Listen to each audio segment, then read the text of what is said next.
بسم اللہ الرحمن الرحیم۔ السلام علیکم ورحمۃ اللہ وبرکاتہ۔ فرض، سنت، نفل، وتر۔ نماز میں کون کون سی رکعت میں سورت ملانا ضروری ہے؟ آج کی ویڈیو میں یہ اہم بات بتاؤں گی۔ نماز ہر عاقل بالغ مسلمان مرد عورت پر فرض ہے۔ سب سے افضل عبادت نماز ہے، اور قبر میں سب سے پہلا جو سوال ہوگا وہ بھی نماز کے بارے میں ہوگا۔ نماز کے جو مسائل ہیں ان کا سمجھنا ہر مرد عورت کے لیے بہت ضروری ہے۔ بہت سے لوگوں کو اس بات کا علم نہیں کہ کون سی نماز میں اور کون سی رکعت میں سورت ملانی ہے اور کون سی رکعت میں سورت نہیں ملانی۔ سب سے پہلے یہ بات بیان کروں گی کہ فرض نماز کی کتنی رکعتوں میں سورت ملائی جائے گی۔ تو فرضوں کی 2 رکعتوں میں سورت ملانا ضروری ہے۔ مثال کے طور پر فجر کی 2 رکعت فرض ہیں، ان کی دونوں رکعتوں میں سورت ملائیں گے، لیکن ظہر کے فرض اور عصر کے فرض اور عشاء کے فرض 4 ہیں۔ تو ان 4 رکعتوں میں سے 2 رکعتوں میں سورت ملانا ضروری ہے، یعنی پہلی 2 رکعتوں میں سورت ملائیں گے، لیکن تیسری اور چوتھی رکعت میں سورت نہیں ملائیں گے۔ سورت فاتحہ کے بعد سورت فاتحہ پڑھنے کے بعد ظہر، عصر اور عشاء کے 4 فرضوں میں سے پہلی 2 رکعتوں میں سورت ملائیں گے، لیکن آخری 2 رکعتوں میں سورت نہیں ملائیں گے۔ ٹھیک ہے۔ اب مغرب کی نماز کے جو فرض ہیں ان کی پہلی 2 رکعتوں میں سورت ملائیں گے، لیکن تیسری رکعت میں سورت نہیں ملائیں گے۔ سورت فاتحہ کے بعد ہم رکوع کریں گے، سورت فاتحہ کے ساتھ تیسری رکعت میں سورت نہیں ملائیں گے۔ یہ فرض نماز کی کیا ہے؟ تفصیل ہے۔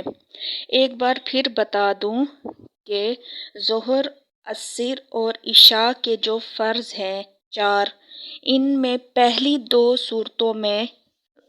2 رکعتوں میں سورتیں ملائیں گے، یعنی سورت فاتحہ کے بعد سورت ملائیں گے، لیکن تیسری اور چوتھی رکعت میں سورت نہیں ملائیں گے۔ سورہ فاتحہ پڑھنے کے بعد ہم رکوع کر لیں گے۔ ٹھیک ہے، بات سمجھ آئی؟ اب بات بیان کرتی ہوں سنت کی۔ تو سنت چاہے سنت مؤکدہ ہو یا سنت غیر مؤکدہ ہو یا نفل ہو، 2 رکعتوں والی ہو یا 4 والی، ان میں ہر رکعت میں سورت ملانا ضروری ہے۔ مثال کے طور پر فجر کی جو 2 سنتیں ہیں ان میں دونوں رکعتوں میں سورت فاتحہ کے بعد سورت ملائیں گے۔ اسی طرح ظہر کی 4 سنتیں ہیں، ان چاروں رکعتوں میں سورت ملائیں گے۔ اسی طرح عشاء کی جو 4 سنتیں ہیں سنت غیر مؤکدہ، ان میں بھی سورت ملائیں گے، یعنی چاروں رکعتوں میں سورت ملائیں گے۔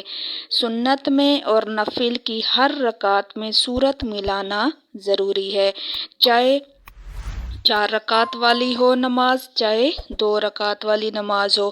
اب بات کرتی ہوں وتر کے بارے میں۔ یہاں بہت سے لوگوں کے سوال ہیں کہ وتر کی تیسری رکعت میں سورت ملانی ہے یا نہیں۔ وتر میں بھی تیسری رکعت میں سورت ملانا ضروری ہے۔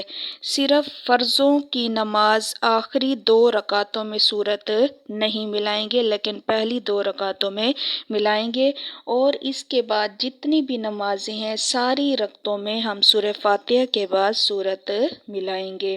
بات سمجھ آ گئی؟ سنت میں، نفل میں اور وتر میں، وتر کی تیسری رکعت میں ہم سورہ فاتحہ کے بعد سورت پڑھیں گے، پھر اس کے بعد ہم سورہ فاتحہ کے ساتھ سورت ملائیں گے، پھر اس کے بعد دعائے قنوت پڑھیں گے، پھر ہم رکوع کریں گے۔ ٹھیک ہے۔ وتر کی تیسری رکعت کس طرح پڑھیں گے؟ وتر کی تیسری رکعت کا پڑھنے کا طریقہ کہ ہم وتر کی جو تیسری رکعت ہے اس میں ہم سورہ فاتحہ پڑھیں گے، سورہ فاتحہ کے بعد پھر ہم اس کے ساتھ کوئی سورت ملائیں گے، پھر ہم دعائے قنوت پڑھیں گے، دعائے قنوت پڑھنے کے بعد پھر ہم رکوع کریں گے۔ ٹھیک ہے، بات سمجھ آ گئی؟ امید ہے آج آپ کو یہ مسئلہ سمجھ آ گیا ہوگا۔ ویڈیو اچھی لگے تو لائک کر دیں اور ثواب کی نیت سے آگے اپنے دوستوں کو شیئر کر دیں۔